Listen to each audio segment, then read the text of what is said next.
Hi friends, welcome to our channel Kalam's Dreams Achievers.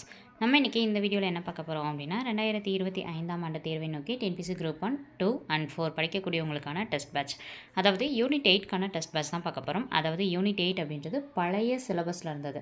இப்போ இதை என்ன பண்ணியிருக்காங்க, யூனிட் 6க்காக வந்து சேஞ்ச் பண்ணியிருக்காங்க. ஸோ வந்து நம்மளோட சிலபஸில் நான் கரெக்டாக நோட் பண்ணவங்களுக்கு தெரியும். பிகினராக இருக்கவங்களுக்கு சிலபஸ் என்னன்றதை ஃபஸ்ட் டவுன்லோட் பண்ணி சிலபஸ் வைஸ் படிக்க ஸ்டார்ட் பண்ணுங்கள். ஓகேங்களா? ஸோ யூனிட் 8 நம்மளுக்கு யூனிட் 6ஆக வந்து சேஞ்ச் பண்ணியிருப்பாங்க. யூனிட் 8ல் இருந்தது இப்போ யூனிட் 6ஆக மாறி இருக்கு. யூனிட் 6ல் என்ன டாபிக் இருக்குது அப்படின்னா, தமிழ்நாட்டின் வரலாறு, பண்பாடு, மரபு மற்றும் சமூக அரசியல் மாற்றங்கள், இந்த தலைப்பு தான் நமக்கு யூனிட் 6ல் வந்து கொடுத்துருப்பாங்க. ஸோ இதுக்கான டெஸ்ட் பேட்ச் தான் இப்போ நம்ம இந்த வீடியோவில் பார்க்க போகிறோம். வாங்க பார்க்கலாம். இது டோட்டலாக வந்து 30 டேஸ்க்கான test patch. If you can change your mind, you can change your life. அதாவது வந்து உங்களோட மைண்டை சேஞ்ச் பண்ண முடியும் அப்படின்னா உங்களோட லைஃப்பை சேஞ்ச் பண்ண முடியும். என்னால் படிக்க முடியும், உங்களோட மைண்டை சேஞ்ச் பண்ணி உங்களோட லைஃப்பை வந்து சேஞ்ச் பண்ணி ஸ்டார்ட் பண்ண ஆரம்பிங்க படிக்கிறதுக்கு. ஓகேங்களா? வாங்க பார்க்கலாம் பேட்ச் டீட்டெயில்ஸ்.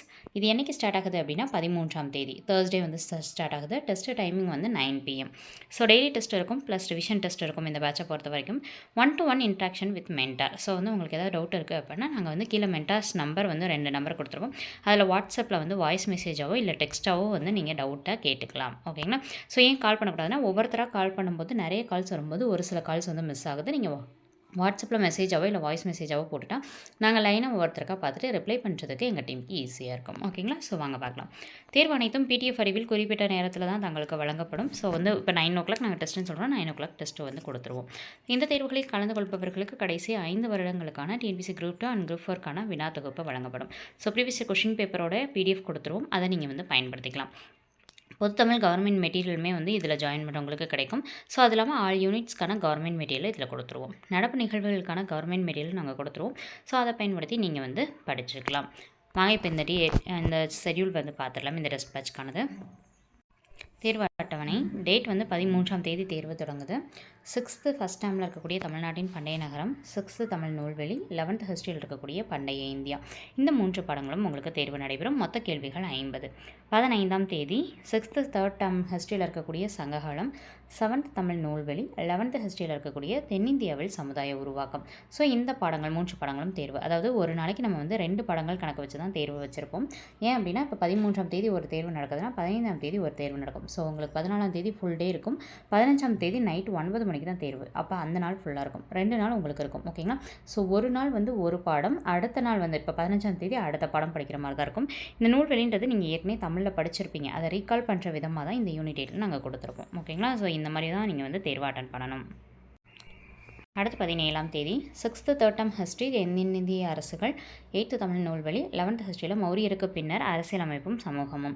ஸோ இதில் வந்து தென்னிந்திய அரசுகள் பாடம் வந்து ரொம்ப முக்கியமான ஒரு பாடம். இந்த பாடம் தெளிவாக படித்து முடிச்சுட்டு 11th ஹிஸ்ட்ரிக்கு போங்க. ஓகேங்களா?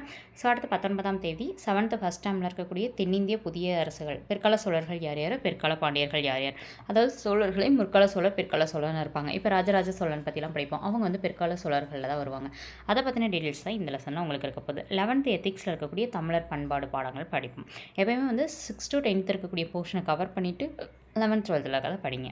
அடுத்து 21ஆம் தேதி 7th தேர்ட் டேர்ம் ஹிஸ்ட்ரியில் தமிழ்நாட்டில் கலையும் கட்டடக்கலையும், 11th எக்கனாமிக்ஸில் இந்திய பொருளாதாரம் பாடம். ஸோ வந்து இந்த இந்திய பொருளாதாரம் பாடம் படிக்கும்போது முழுசாக படிச்சிட்டிங்கன்னா எக்கனாமிக்ஸுக்கு உங்களுக்கு யூஸ் ஆகும். ஸோ எக்கனாமிக்ஸில் இப்போ மார்க் வந்து அதிகப்படுத்தியிருக்காங்கன்றது நல்லாவே தெரியும். சிலபஸை செக் பண்ணி பாருங்கள். ஸோ எக்கனாமிக்ஸ் லெசன்ஸ் இருந்துச்சு அப்படின்னா அது முடிஞ்ச வரைக்கும் ஃபுல்லாக கவர் பண்ணிடுங்க. யூனிட் 8ல் கவர் ஆகக்கூடியது திருவள்ளுவர் சார்ந்த 7.8 டாபிக் மட்டும்தான். ஏன்னா இந்த லெசன் ஃபுல்லாக படிச்சிங்கன்னா நீங்கள் எக்கனாமிக்ஸுக்கும் உங்களுக்கு யூஸ் ஆகிடும். ஓகேங்களா? ஸோ 9th தமிழ்வழி இதுவும் உங்களுக்கு தேர்வு நடைபெறும். 23ஆம் தேதி 7th தேர்ட் டேர்ம் ஹிஸ்ட்ரி தமிழகத்தில் சமணம், பௌத்தம், ஆசீவக தத்துவங்கள், 11th பாலிட்டியில் தமிழக அரசியல் சிந்தனைகள், அதில் வந்து திருக்குறள் டாபிக் மட்டும். ஓகேங்களா? ஸோ அவனா இந்த பாடம் வந்து உங்களுக்கு எதில் கவர் ஆகும்னா பாலிட்டியில் கவர் ஆகிடும். ஸோ இந்த லெசன் வந்து ஃபுல்லாக கவர் பண்ணிட்டீங்க அப்படின்னா பாலிட்டிக்கு உங்களுக்கு யூஸ் ஆகும். 25ஆம் தேதி 9th ஹிஸ்ட்ரி மனித பரிணாம வளர்ச்சியும் சமூகமும், தொல்பழங்கால தமிழகம், 8th ஹிஸ்ட்ரியில் மக்களின் புரட்சி, 11th பாலிட்டியில் அரசியல் அறிவியல் அறிமுகம், அதில் திருக்குறள் டாபிக் மட்டும். மொத்தமாக வந்து 50 கேள்விகள் தேர்வு இருக்க போது. இது பாலிட்டியில் கவர் ஆகக்கூடிய லெசன். டைம் கிடைக்கும்போது ஃபுல்லாக படிச்சிட்டிங்கன்னா பாலிட்டி லெசனுக்கு யூஸ் ஆகிடும். 27ஆம் தேதி 9th ஹிஸ்ட்ரி பண்டைய நாகரிகங்கள், 8th ஹிஸ்ட்ரியில் இருக்கக்கூடிய காலங்கள் தோறும் இந்திய பெண்களின் நிலை, 11th எத்திக்ஸில் தமிழக இலக்கியங்கள் உணர்த்தும் வாழ்வியல் நெறிகள் 43 44 திருக்குறள் டாபிக் மட்டும் இந்த லெசனில் உங்களுக்கு கவர் ஆகும். மொத்தம் 50 கேள்விகள் தேர்வு. 29ஆம் தேதி 9th ஹிஸ்ட்ரியில் தொடக்ககால தமிழ் சமூகமும் பண்பாடும், 10th தமிழ் நூல்வழி, முக்கிய பெண்கள் அதாவது வேலுநாச்சியார், ராணி மங்கம்மாள் இவங்க டாபிக் மட்டும் நம்ம படிக்க போகிறோம். ஏன்னா முக்கிய பெண்கள் வந்து அதிகமான கேள்விகள் வருதுன்றதை நம்ம பார்ப்போம். அப்போ ஒவ்வொரு பெண்களுக்கு மட்டும் முக்கியத்துவம் கொடுக்கும்போது நல்லா தெளிவாக படிப்போன்றதுக்காக தான் இந்த மாதிரி கொடுத்துருப்போம். அடுத்து 31ஆம் தேதி 11th எத்திக்ஸில் சிந்துவெளி நாகரிகம், 10th ஹிஸ்ட்ரியில் 19ஆம் நூற்றாண்டில் சமூக சமய சீர்திருத்த இயக்கங்கள், முக்கிய பெண்களில் முத்துலட்சுமி ரெட்டி அவங்கள பற்றி தேர்வு நடைபெறும். அடுத்து ஏப்ரல் மாதம் 2ஆம் தேதி 11th எத்திக்ஸில் தமிழ் இலக்கியங்கள் உணர்த்தும் வாழ்வியல் நெறிகள், 10th ஹிஸ்ட்ரியில் ஆங்கிலேய ஆட்சிக்கு எதிராக தமிழகத்தில் நிகழ்ந்த தொடக்ககால கிளர்ச்சிகள், முக்கிய பெண்களில் ராமாமிர்தம். இந்த 3 லெசன் வந்து 2ஆம் தேதி உங்களுக்கு தேர்வு நடைபெறும். 4ஆம் தேதி 11th எத்திக்ஸ் தமிழர் கலைகள், 10th ஹிஸ்ட்ரி தமிழகத்தில் விடுதலை போராட்டம், முக்கிய பெண்களில் தர்மாம்பாள் பாடம் தேர்வு தர்மாம்பாள் அவங்கள பற்றின தேர்வு நடைபெறும்.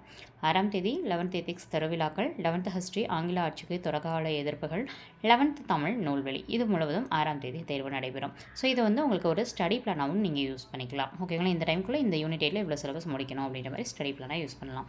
8ஆம் தேதி 10th ஹிஸ்ட்ரியில் இருக்கக்கூடிய தமிழ்நாட்டின் சமூக மாற்றங்கள், 11th பாலிட்டியில் தமிழகத்தின் அரசியல் வளர்ச்சி. ஸோ வந்து இது பாலிட்டி லெசன், இந்த இதில் நமக்கு சிலபஸில் கவர் ஆகிறனால இந்த லெசன் கொடுத்துருப்போம். ஸோ அந்த லெசனும் படிக்கணும்.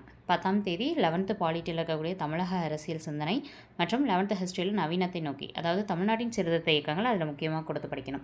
இந்த லெசன் வந்து ஃபுல்லாக கவர் ஆகிறது ஐஎன்எம்மில் கவர் ஆகும். ஓகேங்களா? ஸோ இந்தியன் நேஷனல் மூவ்மெண்ட்னு சொல்லுவோம். இப்போ வந்து ஹிஸ்ட்ரி ஐஎன்எம் 2 சேர்த்து ஒரே யூனிட்டாக கொடுத்துருப்பாங்க. அந்த யூனிட்டில் கவர் ஆகும். இதில் தமிழ்நாட்டின் சீர்திருத்த இயக்கங்கள் வந்து யூனிட் 8ல் கவர் ஆகும். ஸோ அதாவது இப்போ இருக்கக்கூடிய யூனிட் 6ல் கவர் ஆகும். 12th தமிழ் நூல்வெளி இந்த படங்கள் தேர்வு. அடுத்து ஒரு நாள் கேப் இருக்கும். கேப் விட்டுட்டு 12ஆம் தேதி ஃபுல் ரிவிஷன் டெஸ்ட் ஒன்று நடக்கும். 13ஆம் தேதி ஃபுல் ரிவிஷன் டெஸ்ட் ஒன்று நடக்கும். ஸோ இதுதான் வந்து உங்களுக்கு யூனிட் 8க்கான டோட்டல் சிலபஸ். ஓகேங்களா? ஸோ இது வந்து ஒரு ஸ்டடி பிளானாக யூஸ் பண்ணி தெளிவாக படிங்க. நம்ம படித்த லெசன் தெளிவாக படிச்சிருக்கோமா, எந்த அளவுக்கு டெப்த்தாக படிச்சிருக்கோன்றதுக்காக தான் நம்ம டெஸ்ட் போட்டு பார்க்குறது. என்ன ஒரு லெசன் படிச்சிட்டிங்கன்னா அந்த லெசன் சார்ந்து டெஸ்ட் போட்டு பார்த்துட்டிங்கன்னா எவ்வளோ டெப்த்தாக நீங்கள் படிச்சிருக்கீங்க, தெளிவாக படிச்சிருக்கீங்களா, இன்னும் எவ்வளோ டெப்த்தாக படிக்கணுன்றது தெரிஞ்சுக்கலாம். ஓகேங்களா? இந்த டெஸ்ட் பேட்ச் வந்து இப்போ இது வந்து ஒரு ஸ்டடி பிளானாக போட்டு படிச்சுட்டு இந்த டெஸ்ட்லாம் நீங்கள் அட்டன் பண்ணணும்னு நினச்சிங்கன்னா இந்த டெஸ்ட் பேட்சில் ஜாயின் பண்ணுறதுக்கான டீட்டெயில்ஸ் சொல்கிறேன் பாருங்கள். இந்த டெஸ்ட் பேட்சில் ஜாயின் பண்ணுறதுக்கான பேமெண்ட் எவ்வளோன்னு பார்த்தோன்னா 199 நீங்கள் ஜிபே அல்லது ஃபோன்பே இந்த நம்பருக்கு வந்து நீங்கள் பே பண்ணணும். 63 81 24 90 63 இந்த எண்ணுக்கு ஜிபேலையோ அல்லது ஃபோன்பேலையோ வந்து 199 ரூபாய் அனுப்பி நீங்கள் ஜாயின் செய்து கொள்ளலாம். அப்படி நீங்கள் பே பண்ணிட்டீங்கன்னா அந்த ஸ்க்ரீன்ஷாட்டை இந்த நம்பருக்கு நீங்கள் அனுப்பிடணும். 6381249063 இந்த எண்ணுக்கு அனுப்பிச்சு நீங்கள் யூனிட் 8 அப்படின்னு மட்டும் சொல்லிட்டீங்க அப்படின்னா யூனிட் 8 டெஸ்ட் பேட்சில் நாங்கள் உங்களை ஜாயின் பண்ணி விட்டுருவோம். ஓகேங்களா? ஸோ இந்த இது கண்டிப்பாக உங்களுக்கு பயனுள்ள வகையில் இருக்கும் நம்புகிறோம். இது சம்மந்தமாக யூனிட் 8 சம்மந்தமாக உங்களுக்கு ஏதாவது டவுட் இருக்குது அப்படின்னா இந்த 2 எண்களில் ஏதேனும் ஒரு எண்ணுக்கு வாட்ஸ்அப் மூலமாக உங்களோட டவுட்டை வாய்ஸ் மெசேஜாவோ இல்லை நீங்கள் மெசேஜ் அனுப்பியோ தாராளமாக கேட்கலாம். ஓகேங்களா? ஸோ இந்த வீடியோ பிடிச்சிருந்துச்சு அப்படின்னா லைக் பண்ணிவிட்டு தொடர்ந்து ஃபாலோ பண்ணுங்கள். நம்ம சேனல் சப்ஸ்கிரைப் பண்ணிவிட்டு பக்கத்தில் இருக்க பெல் ஐக்கானை கிளிக் பண்ணி வச்சுக்கோங்க. உங்கள் ஃப்ரெண்ட்ஸ் யாராச்சும் படிச்சுட்டு இருக்காங்க டிஎன்பிசிக்கு அப்படின்னா அவங்களுக்கு இந்த வீடியோஸை ஷேர் பண்ணுங்கள். தொடர்ந்து ஃபாலோ பண்ணுங்கள். அடுத்த வீடியோலாம் சந்திக்கலாம். சயின்ஸ் ஃப்ரீ டெஸ்ட் சீரிஸ் போயிட்டுருக்கு. வேணும்னு நினைக்கிறவங்க டெலிகிராம் சேனலில் ஜாயின் பண்ணிக்கோங்க. தேங்க்யூ.